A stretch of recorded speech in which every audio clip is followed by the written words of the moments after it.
place just outside the Virginia Capes, and the year 1807. An American frigate, the Chesapeake, has been fired on and boarded. 4 sailors are taken off the Chesapeake to the British ship Leopard and impressed into English naval service. Britain, at war with France, faced the conqueror of Europe, Napoleon Bonaparte. English ships hovered off American ports, ready to seize vessels and cargo destined for France.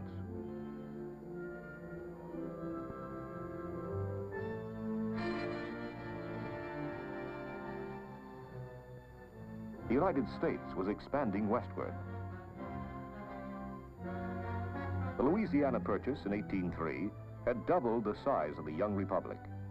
The Mississippi was now open to its mouth. Down the western rivers went the pioneers.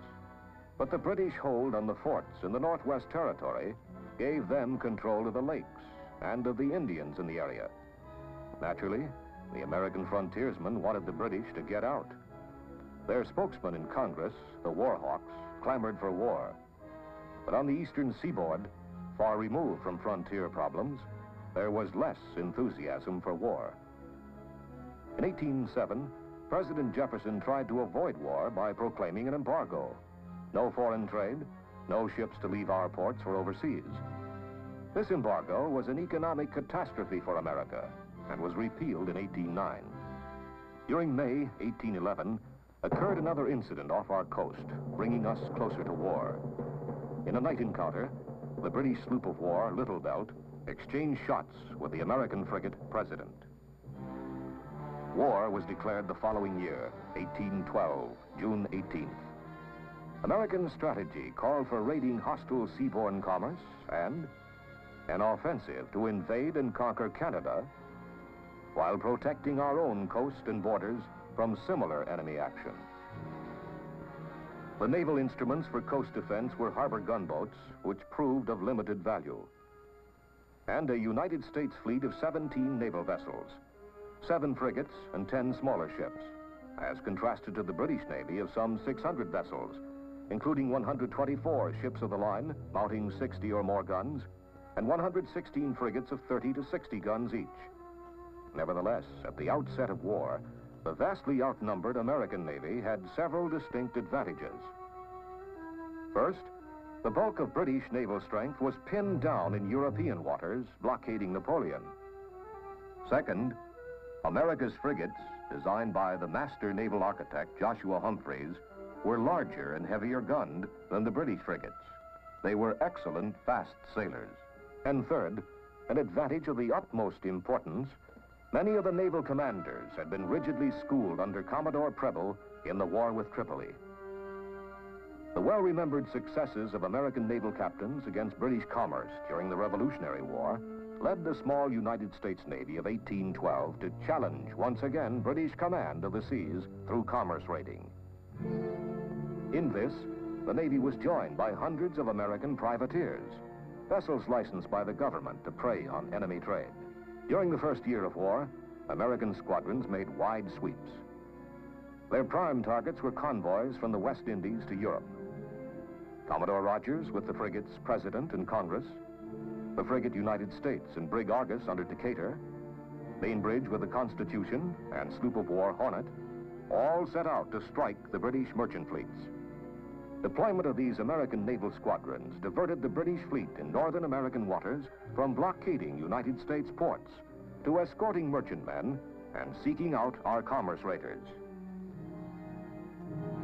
Off New Jersey, July 17 and 18, 1812, in one of the most dramatic incidents of the war, a British squadron, including the frigates Guerriere and Shannon, moving south from Halifax, almost captured the Constitution. Captain Isaac Hull, by skillful kedging, narrowly escaped. In a dead calm, with no help from the sails, anchors were repeatedly carried ahead in ship's boats, dropped, and the Constitution hauled up to them. Resourcefulness saved the day. Just a month later, on August 19, well out in the North Atlantic, the Constitution made her most famous fight. She again sighted the Guerriere, this time alone. Hull had the weather gauge. He approached to pass close under Guerriere's stern, where he could pour out a raking broadside. But the English Captain Dacres fired all his starboard guns and, wearing ship, brought his other side to the Constitution. He fired a port broadside. Many of the Guerriere's shot did not penetrate. The Constitution's oak sides seemed made of iron, old iron sides. Dacres turned away, but the Constitution came on. Side by side, they ran in a square set to. The Guerriere lost her mizzenmast. It dragged in the water like a rudder, turning her to starboard. The American forced the Britisher to turn still further, crossed her bow, poured in another broadside. The bowsprit of the Guerriere caught in old Ironside's mizzen rigging. Down came Guerriere's foremast and then the mainmast. The ships wrenched apart. So the Guerriere lay, a hulk in the trough of the sea, her gun muzzles rolling under. Too badly cut up to be taken as a prize, she was burned at sea. This stinging victory was a tonic to the Americans ashore. Cheers rang out for Captain Hull, old Ironsides, and a fighting navy. On October 18, 1812, after a spirited engagement, the Wasp captured the British brig Frolic. A week later, 600 miles west of the Canary Islands, the frigate United States met the British frigate Macedonian. Captain Stephen Decatur, by skillful seamanship and accurate gunnery, took the Macedonian and sent her into a New England port. On December 29, 1812, off Brazil, Bainbridge in the Constitution encountered an enemy frigate, the Java, in company with a captured American merchant vessel. Bainbridge fired a shot across the frigate's bow. The Java broke her colors, opened fire, and the battle was joined. The Constitution's wheel was shot away. Bainbridge, though twice wounded, continued in command. Severely punished, the Java was a dismasted and defeated hulk, and like the Guerriere, was destroyed at sea. Off Boston on June 1st, 1813, the American Chesapeake, with a green crew, unwisely sought battle with the crack British frigate Shannon. The day of battle was the first time the Chesapeake's crew had assembled at their stations. She was unready for action. Captain Lawrence, fatally wounded, pleaded in vain, "Don't give up the ship." But demoralization rapidly set in, and the Chesapeake surrendered. In a fiercely fought, evenly matched brig engagement in September 1813, the American Enterprise took the Boxer. Meanwhile, the Essex rounded Cape Horn, the first American man-of-war to enter the Pacific Ocean.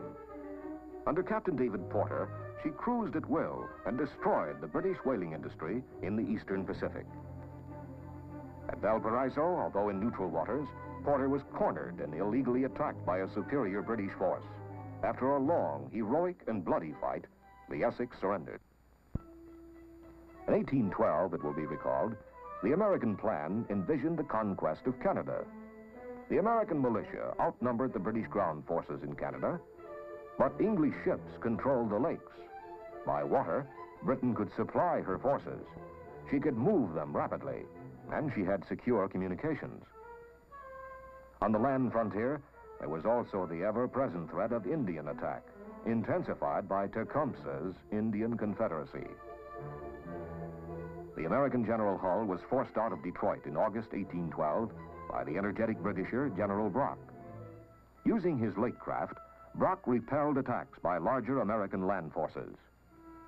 To contest British control of the lakes, President Madison ordered the building of American warships on these vital arteries. By 1813, Commodore Oliver Hazard Perry had built a fleet on Lake Erie.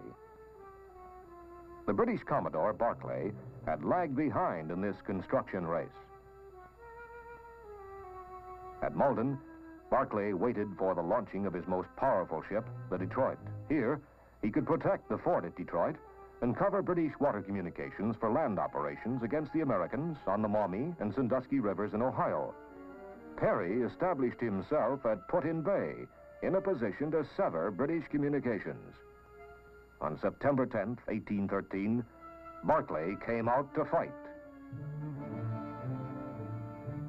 The British to leeward were in column. The Americans stood down on them.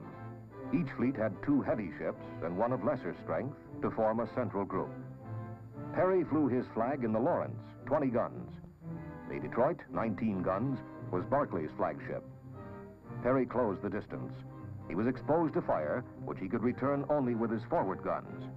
The Lawrence outran her support. The 3 heaviest British ships poured in converging fire. The American Caledonia closed, but Niagara lagged behind. The Lawrence was crippled. Her deck a shambles, every gun useless. Most of her crew killed or wounded. Meanwhile, the wind strengthened. Fresh American units came up.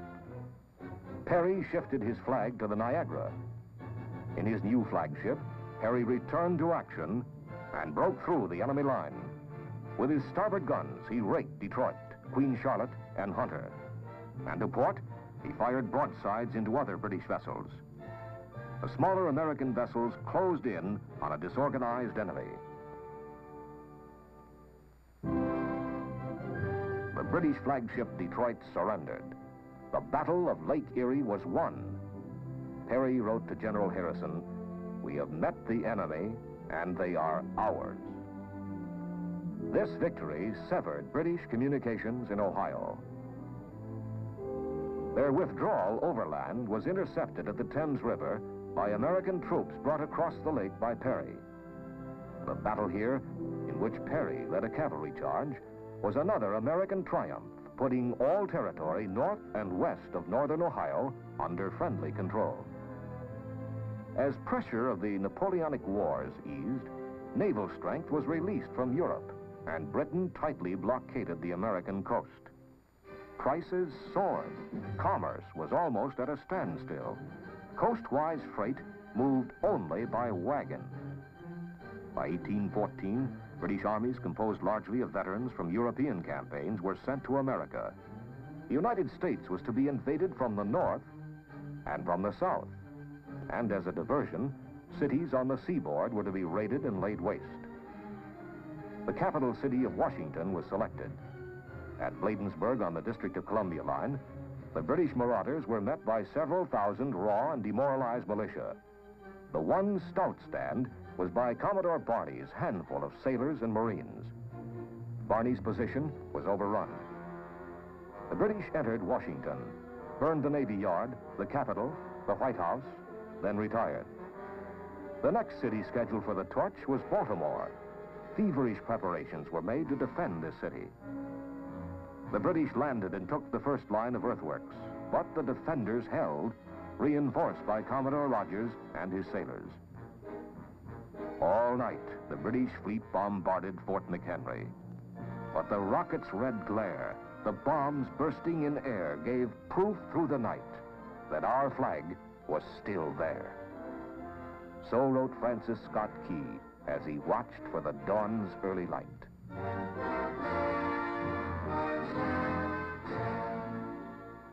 The invasion from the north by 12,000 seasoned troops was led in person by the Governor-General of Canada, Sir George Prevost. Success of the invasion depended on command of Lake Champlain, since there were no suitable roads, and only that waterway could carry an army's supplies. But the United States controlled these waters. Commodore Thomas McDonough had built an American fleet, which was based at Plattsburgh. The British had also rushed construction of a fleet, including the powerful 37-gun ship Confiance. Prevost and his army arrived at Plattsburgh, where no sizable American land forces opposed him. Early in the morning of September 11, 1814, the British squadron sailed to engage McDonough. The American fleet waited in the bay under Cumberland Head in careful formation, ready for action. McDonough had chosen his position well. The British fleet had to approach the American column with their bows presented and open to the dreaded raking fire. The British Commodore Downey had 4 strong ships: Confiance, Linnet, Finch, and Chubb, plus gunboats. The Confiance was scarcely ready for action. Shipwrights had just left her. The crew had just reported aboard. Another example of an unready vessel. Downey knew that the two strongest American vessels were on the windward or northern end of the column and decided to concentrate 3 ships against them. The Linnet and the Chubb were to engage the Eagle, while the Confiance was to anchor athwart the bow of the American flagship Saratoga. The Finch and gunboats were to attack the American rear, the Ticonderoga, Preble, and the galleys. But fortune was with McDonough. The wind failed the Confiance. Forced to anchor, she was fired on by the entire American column. In return, the Confiance fired her first broadside, and the Saratoga lost 1/5 of her crew. Aboard the Confiance, Downey was killed. The Eagle was attacked as planned by the Linnet, but not by the Chubb, which became unmanageable and surrendered. The Finch grounded, so the American rear was attacked only by gunboats. The Confiance and Linnet fought against the American Saratoga and Eagle. After an hour and a half, both flagships were shattered. At the critical moment, McDonough, by use of a spring line, pivoted his ship to bring fresh batteries to bear. The issue was decided here. The Confiance tried the same, but was slowed by battle damage. The crew panicked. The Confiance struck her colors, followed 15 minutes later by the Linnet. Commodore McDonough, with leadership, bravery, and skillful disposition of his ships, had won a great victory. Governor Prevost's army retreated to Canada, since naval control of the lake remained in American hands. In 1814, weary of a costly, stalemated war, the British initiated peace negotiations. On Christmas Eve, the Treaty of Ghent was signed. But news of the peace did not reach the British force at sea, poised for the southern invasion. Commodore Daniel Patterson predicted correctly that the British point of attack would be New Orleans. His small naval squadron delayed the enemy landing several days, gaining invaluable preparation time for the Americans. When the battle was joined in January 1815, direct naval gunfire support assisted General Andrew Jackson in defeating a British veteran army of some 5,000 troops. New Orleans was the last land action of the war. By the terms of the treaty, the British agreed to evacuate the Northwest Territory. They relinquished their claims for part of Maine and exclusive control of the Great Lakes. The decisive American naval victories by Perry on Lake Erie and McDonough on Lake Champlain left Britain with a poor case. England never resumed impressment of American seamen. The War of 1812 proved once more the necessity for a strong navy, maintained in a state of constant readiness. Lacking adequate naval strength, we could not lift the strangling blockade. Invasion had been stopped on Lake Champlain and at New Orleans, but it was not stopped in the Chesapeake Bay, which was devoid of American naval strength. Washington had been burned. The Chesapeake's loss to the Shannon emphasized the disastrous results of lack of training and discipline. But America could take pride in her fighting ships and men. The few frigates and smaller vessels had more than held their own, all forerunners of our great modern fighting ships. Men and ships of 1812, fighting defenders of our great free republic.